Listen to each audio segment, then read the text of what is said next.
જેમ સૂર્યવંશની 67મી પેઢીએ ભગવાન રામ થયા, એમ ચંદ્રવંશની 90મી પેઢીએ ભગવાન શ્રી કૃષ્ણ થયા. તમને બરાબર સમજાય છે ને? હા. સૂર્યવંશની 67મી પેઢીએ ભગવાન રામ થયા, તો ચંદ્રવંશની 90મી પેઢીએ ભગવાન કૃષ્ણ થયા. કૃષ્ણ કથા તરફ આગળ વધીએ એ પહેલા રામનું ચરિત્ર સમજવું અનિવાર્ય છે.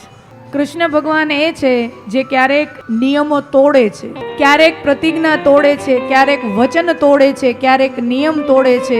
આ કૃષ્ણ લીલા છે. તોડવાનો નિયમ એ છે, સિદ્ધાંત એ છે કે કોઈ વસ્તુને તોડીએ એની પહેલા એને નિભાવવી જોઈએ. ભગવાન રામ નિયમોનું પાલન કરે છે, વચનોનું પાલન કરે છે, પ્રતિજ્ઞાનું પાલન કરે છે.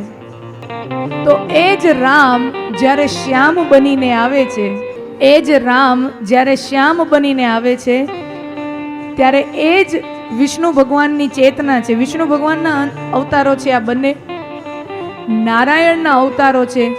તો ભગવાન કહે છે જ્યાં સુધી સત્ય પાલનથી ધર્મની રક્ષા થતી હોય ત્યાં સુધી સત્ય પાલન કરવું. સત્ય પાલનથી જો ધર્મની રક્ષા થતી હોય તો સત્ય પાલન કરવું, પણ ક્યાંક જો અસત્યથી ધર્મની રક્ષા થતી હોય તો અસત્ય પણ ઉચ્ચારવું, એ શ્રી કૃષ્ણ કહે છે. અસત્યથી જો પણ ધર્મની રક્ષા થઈ શકતી હોય તો એ કરીને પણ ધર્મનું અંતિમ મૂલ્ય છે ધર્મની રક્ષા. શ્રી રામનું જીવન ચરિત્ર છે એ પણ ધર્મની રક્ષા માટે છે. શ્રી કૃષ્ણનું જીવન ચરિત્ર છે એ પણ ધર્મની રક્ષા માટે છે. બંનેનો રસ્તો જુદો છે પણ અંતિમ લક્ષ્ય એક છે. બંનેનો રસ્તો જુદો છે પણ લક્ષ્ય એક છે. પ્રેમ કેવો હોય, પ્રેમ કેવી રીતે કરાય, પ્રેમ કરવાના શું પરિણામો આવી શકે, એ ડગલે ને પગલે જેણે જીવીને દુનિયાને બતાવ્યું એ શ્રી કૃષ્ણ ચરિત્ર. નારાયણનો અષ્ટમ અવતાર એ શ્રી કૃષ્ણ અવતાર પૂર્ણ અવતાર છે. પ્રેમ કેવો હોય, પ્રેમ કેવી રીતે કરાય, પ્રેમ કરવાના શું પરિણામો આવી શકે અને એના માટે તૈયાર રહેવું, એ ડગલે ને પગલે જેણે જીવીને બતાવ્યું હોય એ શ્રી કૃષ્ણ છે. 10મા સ્કંદમાં પૂર્ણાવતારના પ્રાગટ્યની કથા છે.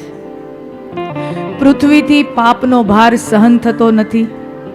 પૃથ્વીથી પાપનો ભાર વઘાર આવ્યો.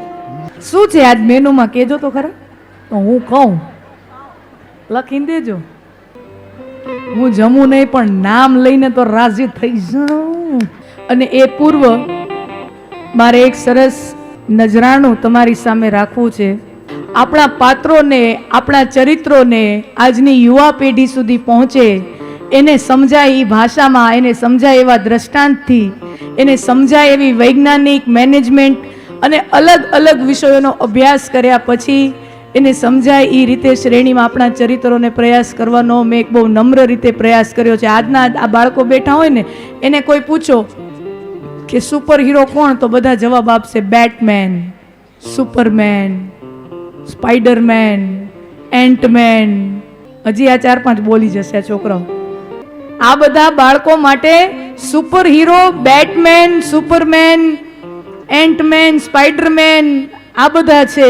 પણ મારે આજની નવી પેઢીને, યુવાનોને મારે એ તરફ લઈ જવા છે કે દુનિયાના સૌથી પહેલા ઓરિજિનલ સુપર હીરો હોય તો ઈ છે હનુમાન.